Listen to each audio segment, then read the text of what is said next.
Lately, we've seen almost daily demonstrations, most often on college campuses, calling for various ways to deal with the Israeli attacks on Gaza in various chants: ceasefire now, from the river to the sea, endowment, divestment from companies doing business in Israel. That's a chant, obviously, and a little bit more of a goal. Often the demonstrations are noisy, and most often they're peaceful, at least until the police come. Thanks for joining us today in Facing Reality for Social Justice, as we look at one of these demonstrations, this one in Hanover, New Hampshire, on May Day at Dartmouth College. We'll talk to Professor Annalise Ehrlich, who became an unwitting celebrity on social media with a video of a sucker punch takedown by a Hanover police officer. Possibly less well known is the sucker punch takedown of Professor Ehrlich by Dartmouth, as it forces her to keep off campus, unless of course she's teaching her well-attended classes at the university. Professor Ehrlich works in the history department at Dartmouth, and she has been there for over 30 years. She's former head of the Jewish Studies Department. She has written extensively on labor and women's issues as well. At the end of the interview, we'll also listen to a short poem by Elizabeth Bentley entitled On Education.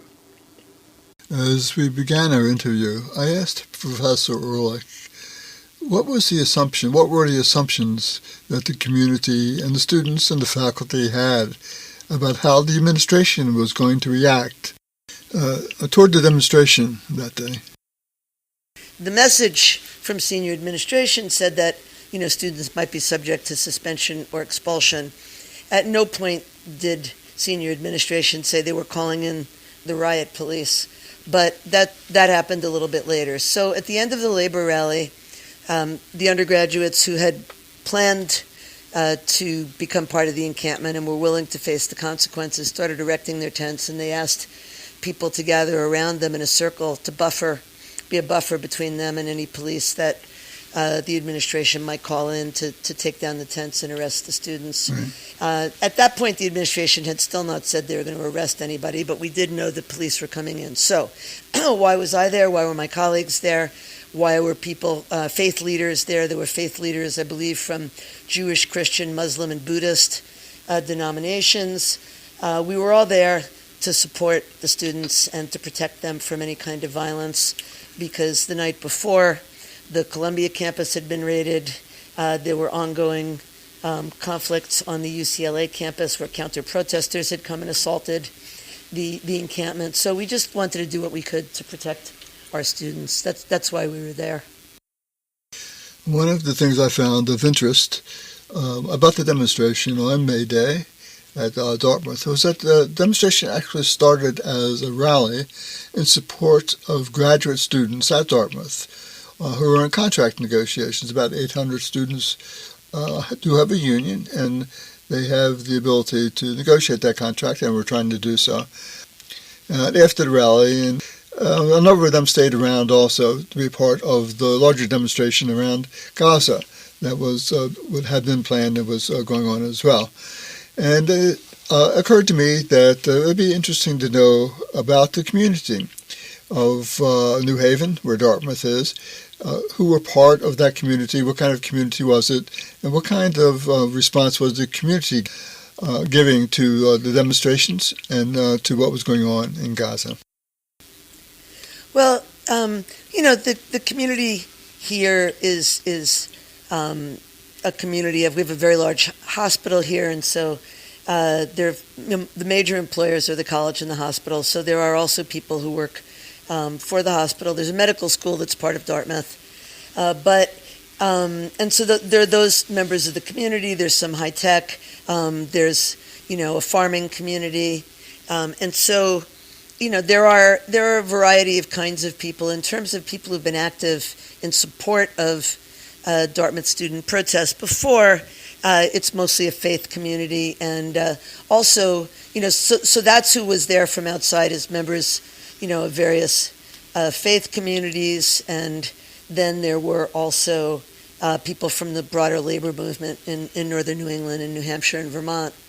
And so those were the outsiders, but honestly, there really weren't that many outsiders. That's been the rhetoric of college presidents in breaking up protests and saying, well, they're not really students, they're outsiders. And I will say that, when I was arrested shortly into the protest, there were two non-Dartmouth people in the van with me. One was a second grade teacher whose mother had worked for Dartmouth for many years, and one was a daycare provider in the town across the river from Hanover, who most likely was taking care of the children of some Dartmouth staff and faculty, among others in the community. So, the reach of Dartmouth in this community is enormous, and so to say that anyone is completely an outsider seems to me to be disingenuous. Maybe, for example, the involvement of the Vermont Workers Center in Burlington, which is an hour and 40 minutes away, might be something they would point to as outsiders being involved. But generally speaking, I think this was clearly and overwhelmingly an event of graduate students, undergraduates, and faculty and staff. Universities are part of the community, as is the community part of the university, especially in a town like Hanover, with a major presence of a university like Dartmouth.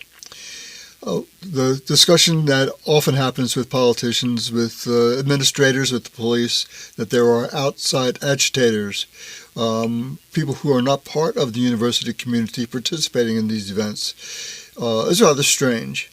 This is a community event, and the majority of the people there, part of that university community, are expressing their ideas, their discontent about what's going on. They have that right. And they should have also the right to be able to have part of the larger community, of the neighborhoods, of the people who work in and around the university, be part of those celebrations of protest as well. And one of the issues, I think, that often most happens is exactly, are they there to participate in a peaceful demonstration, or are they there to agitate for something that the students don't really want?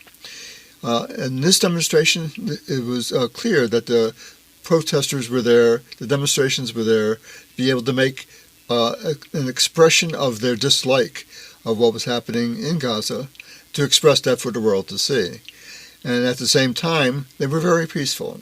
Except for the police, there was no real indication that there were any problems at all. However, the police were there. And I asked Professor Orlick exactly where did they come from, who invited them in, and what's the process, if you will, on having the police come onto a university campus, especially if they're going to act in the way that they did. The college says that they called in the Hanover police, but that they did not call in the New Hampshire riot police. It was a state police force.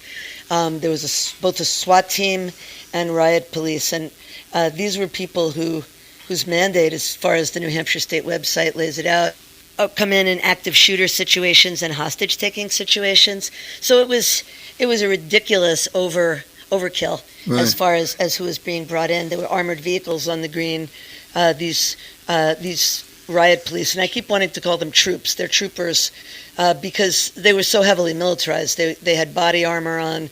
They were carrying nightsticks. They had helmets and with shield visors. They, by some accounts, they had gas and rubber bullets. I don't know if they did. Thankfully, if they did, they didn't use them. But who called them in? The college says they just called in the Hanover police, which is our little town, and that the Hanover police called in the state police when things became, the rally got big and in the words of the president, potentially dangerous. I just want to push back on that. I have no way of knowing for sure, but I do know two things. One is that a colleague of mine who lives south of Hanover saw the armed troopers driving up to Hanover that morning. So they weren't called in, as a result of the size of the demonstration. It was planned. Secondly, Dartmouth recreational vans were used to take people to the local jails where we were held that night. I mean, that was clearly also planned in advance. The college logo was covered up on the side of the vans. So it seems to me that they planned for mass arrests, and regardless of whether or not they personally made the call to the riot police. But I have to say I have been teaching here for 34 years, and Dartmouth is an immense power in the state of New Hampshire. It is one of the most powerful entities in the state of New Hampshire, and I personally do not believe, this is a private university, I do not believe that a show of force of that kind would have been undertaken by the Hanover Police without the permission of the president of Dartmouth College. Police come to Dartmouth and they do their thing. They come to Columbia and do their thing, and come to UCLA, come to the Art Institute of Chicago, and they all do their thing, and their thing seems to be very similar. Is it too much to ask or to suggest that possibly there's some national discussion and or coordination about how to deal with this?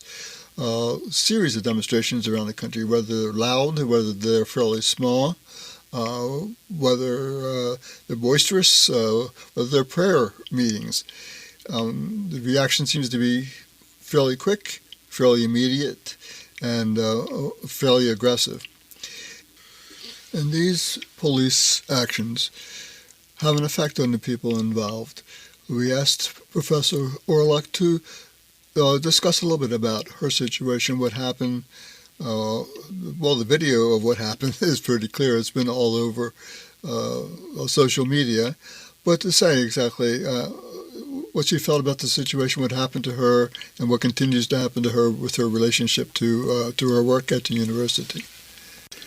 When I was bailed out after being held in the Lebanon, New Hampshire holding cells with my students and with those dangerous outsiders, a preschool teacher and a second grade teacher, the condition of my bail bond as it was handed to me said that I could be imprisoned if I set foot on Dartmouth property again.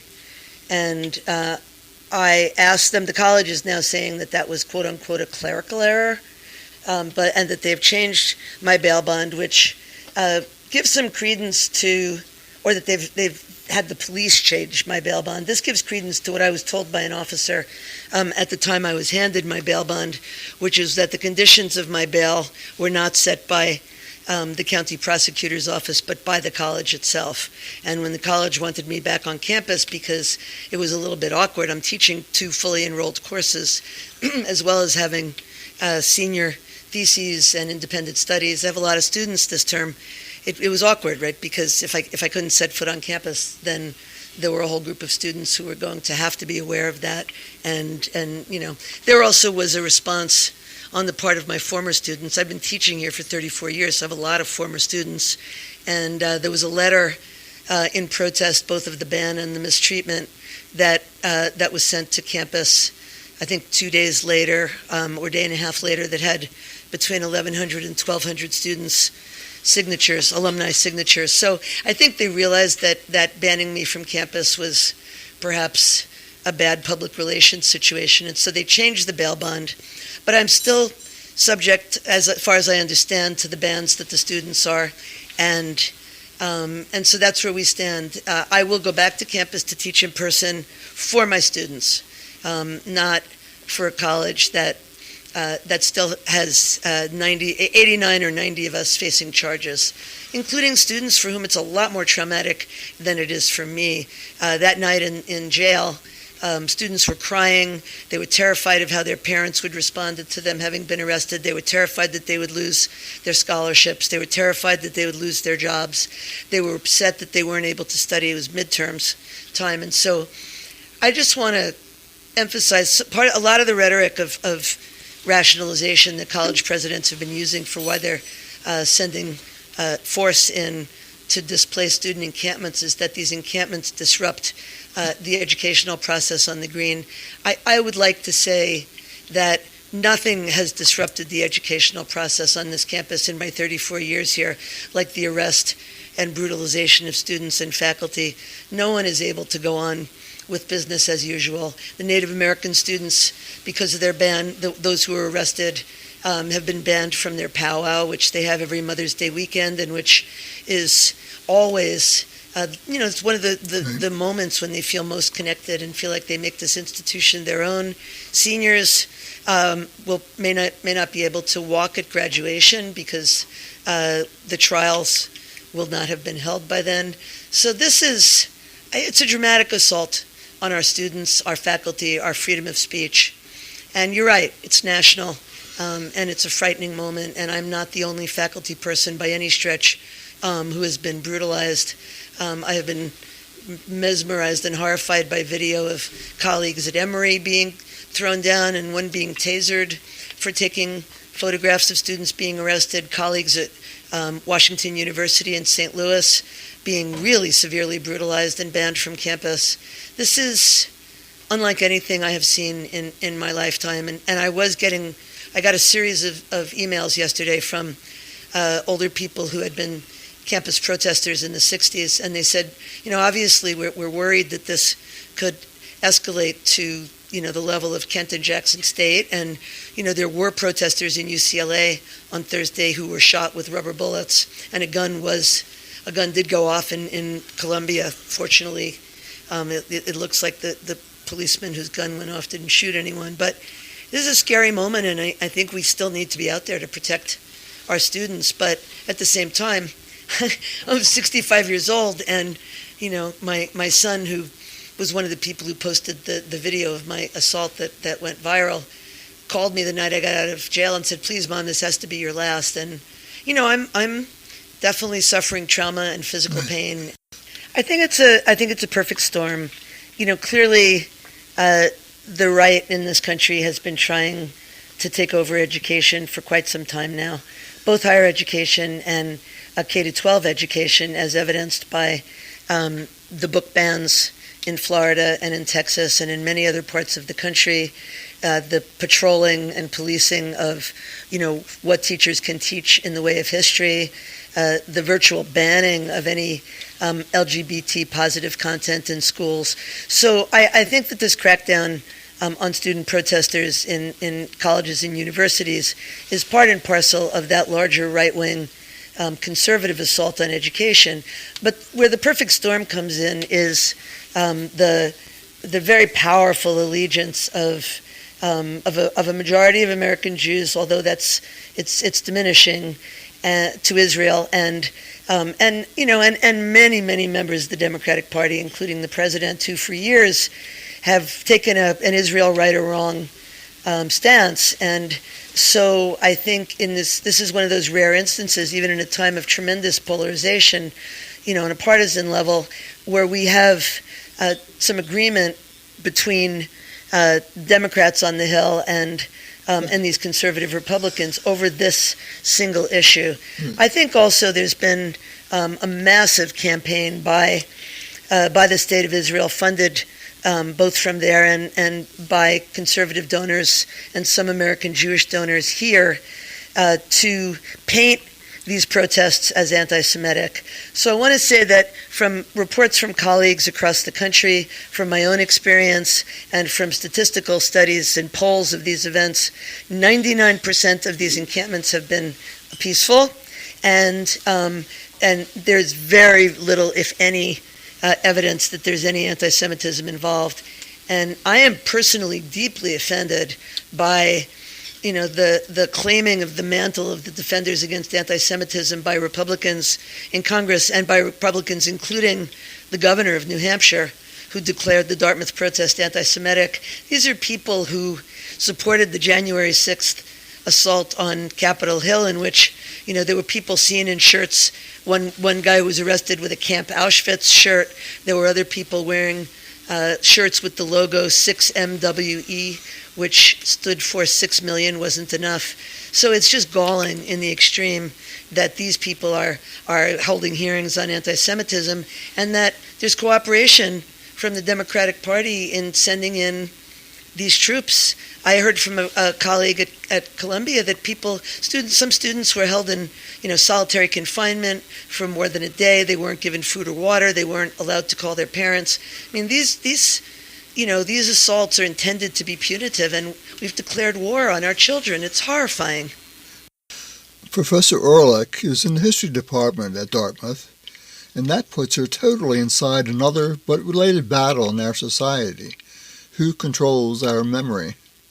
George Orwell's book 1984 is a literary guide to that struggle. Professor Orlick's academic work is central to that debate. She is a former head of the Jewish Studies Department at Dartmouth and has published extensively in the fields of women's studies and labor history as well. These are hot-button issues and in some ways are becoming part of the daily debates that we read about in our newspapers. Our conversation with Professor Orlick continues as she talks about how she sees some of these things going forward.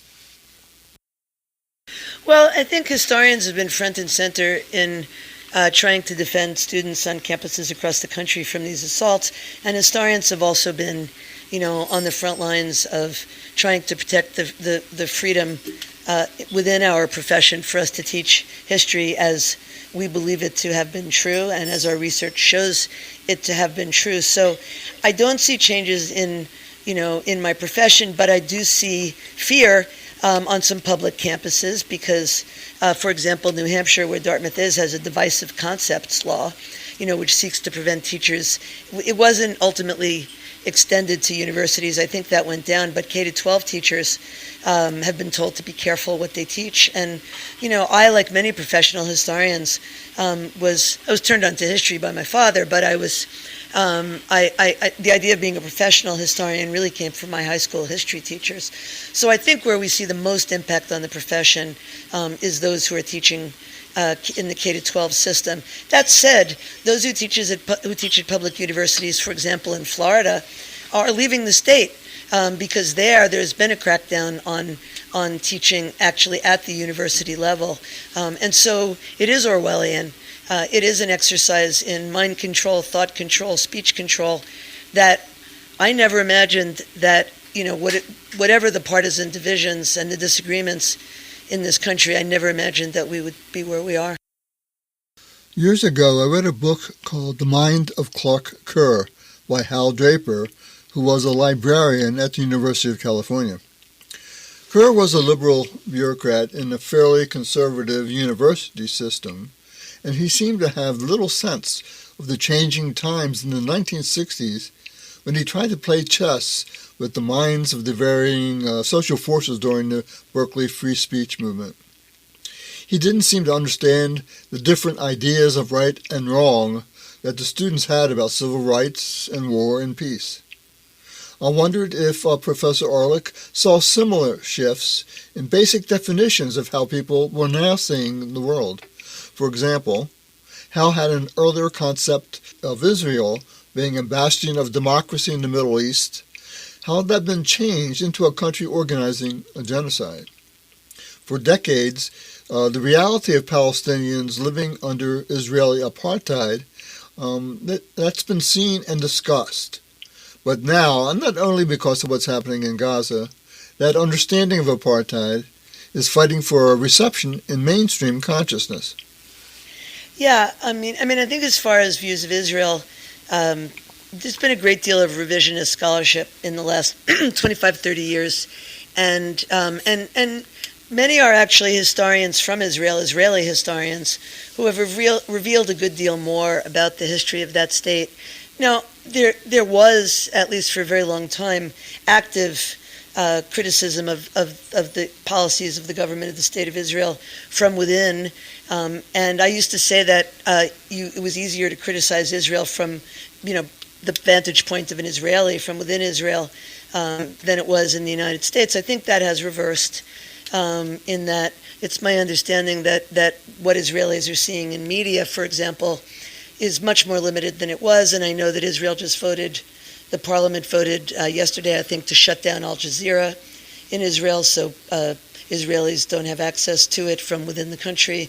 And now we're seeing criticism of Israel coming much more from a younger generation in the United States.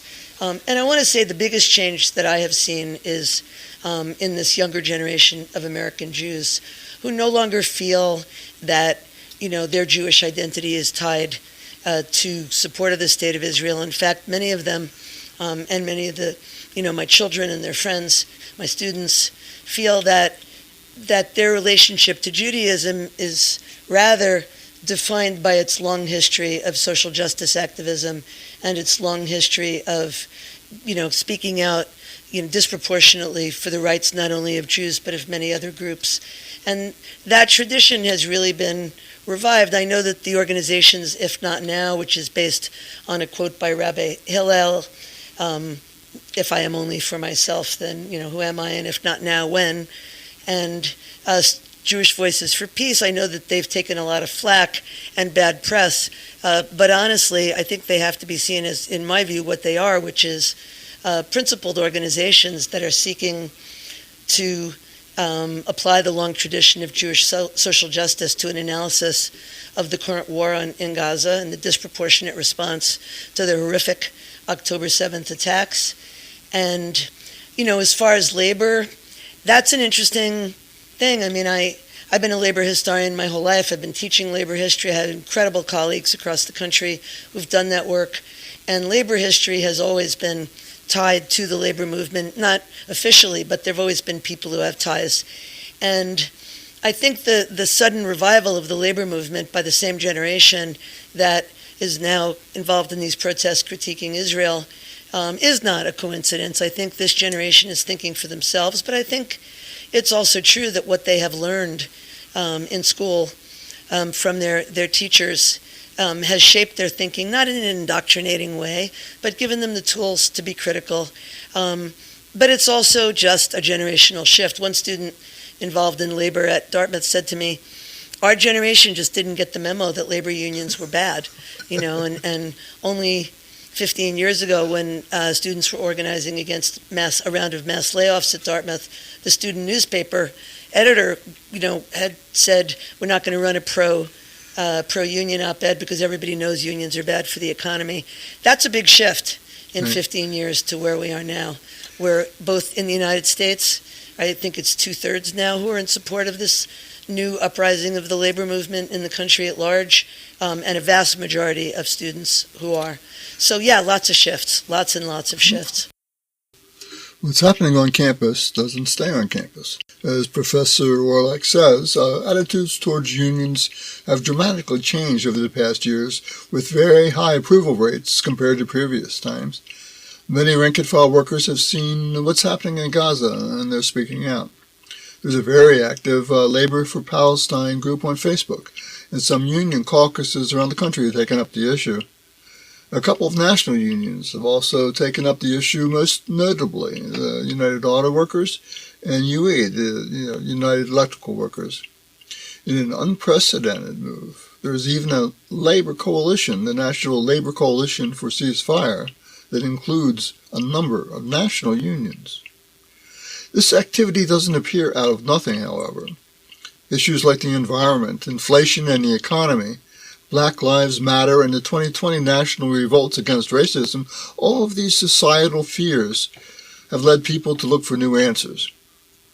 Professor Orlick, with her professional work on labor history, Jewish studies, women's studies, puts her right in the middle of seeing what's happening and trying to understand the implications. This has also led her personally, and the Dartmouth community generally, to be assaulted on May Day. I asked her what she thinks are the immediate and the ongoing effects of all of this. Well, I don't think things are going to settle down anytime quickly. I think the campus has changed. I think all of our campuses are changed, perhaps irretrievably, which doesn't mean we can't heal, and it doesn't mean we can't rebuild, and it doesn't mean we can't move forward. But I don't think we will ever be the same after this show of force and violence against our very own students. Dartmouth and in many campuses, faculty are talking about votes of no confidence in the administration, and I think we will begin to see inevitably a discussion by faculty about how to resist the corporatization and the top-down rule at universities, in much the same way that the 60s protests did a lot to transform the curricula at colleges, and you started to get things like women's studies and Jewish studies and Africana studies. And my last book was called We Are All Fast Food Workers Now, and it was about the global uprising against poverty wages. And what's clear to me is that this era of activism didn't start overnight. It really started with Occupy and moving on to the Fight for 15 movement and the Black Lives Matter and racial justice protests of the summer of 2020, for example.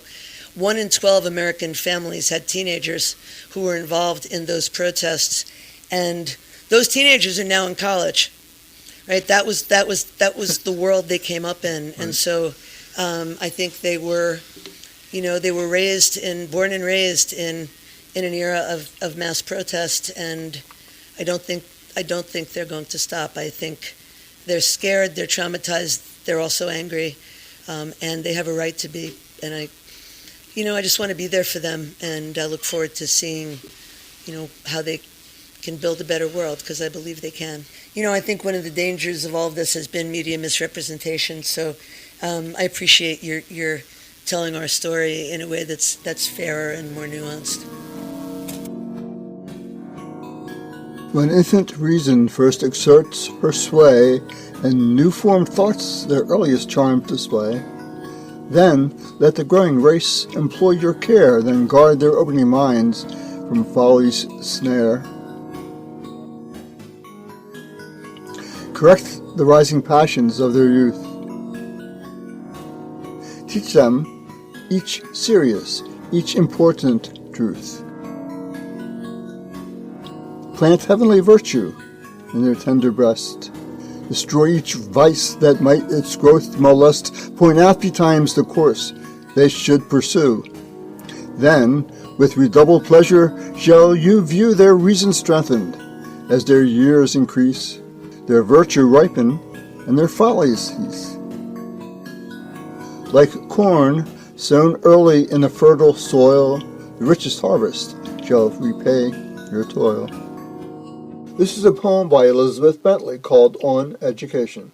It's not exactly a call to action for students to rise up against oppression, but it was written in 1789, just 20 years after the 1769 founding of Dartmouth College, so I thought it would be appropriate. Elizabeth Bentley was actually more complicated than the poem might lead you to think, as she wrote about abolition of slavery and was somewhat active in the movement as well. The music base of the poem was pulled together by me. Anyway, I'd like to thank you for joining me today in Facing Reality for Social Justice. I'm Wayne Heimbach.